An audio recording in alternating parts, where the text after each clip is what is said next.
in the last two general elections, you asked people to elect Jeremy Corbyn as their Prime Minister. You said, I do think Jeremy Corbyn would make a great Prime Minister. Jeremy Corbyn, did you mean that? I was certain that we would lose the 2019 election. That wasn't my question. I was certain that we would.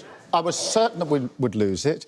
I did campaign for Labour, of course I did. I will openly say I campaigned for Labour. I wanted good colleagues to be returned into the Labour Party. When you said it. And I wanted a party that was capable of being changed so we could face the future again. Did you not mean it when you said it? I was certain that we would lose, and I think many other people were certain that we would lose. So you didn't mean it?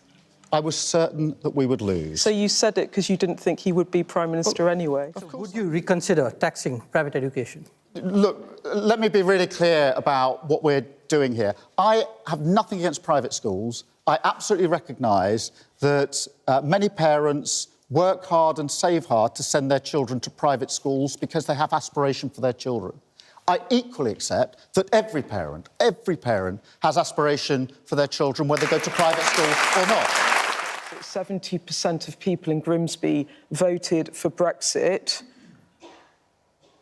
How do you think they feel about that when they hear that net migration into this country has more than doubled in the last 3 years from before we left the European Union?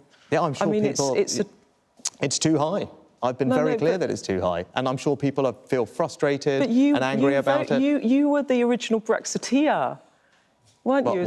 Well, you were one of the... Yes, I did support Brexit. You were always a Brexiteer.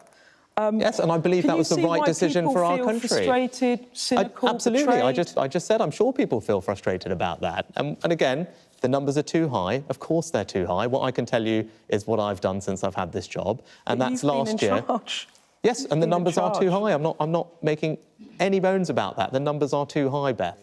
And I don't think you need to be tribally Labour for that. I think you can actually pull the country together. And that would be a real moment for us. I'm going to have to, because I'm... Yeah, of course, that was a bit long. Apologies. Cayman, did he convince you, yes or no? I hope you don't answer the questions, how you answer the questions, and I hope you never answered them the way that you did when you were a solicitor, because you don't seem to answer the question. No tax rises needed in the plans in our manifesto. In the plans? No tax rises for working people. That's income tax, national insurance, so you're and VAT. not ruling out. I just decode that for you guys, because when a politician says no plans, it does mean I might. Well, Beth, I've done this a bit. It does. Look, I'm not going to sit here tonight and write the next 5 years' worth of budgets, and you wouldn't take me seriously if I did. And I accept I earn a lot of money in the job I am now in, but when I grew up, my dad was a toolmaker. He worked in a factory. It's true. My mum was a nurse, and actually we couldn't make ends meet, which actually isn't a laughing matter. We couldn't make ends meet. We couldn't pay our bills. I know what it feels like to feel anxious about the next bill which you can't pay. And a lot of what I...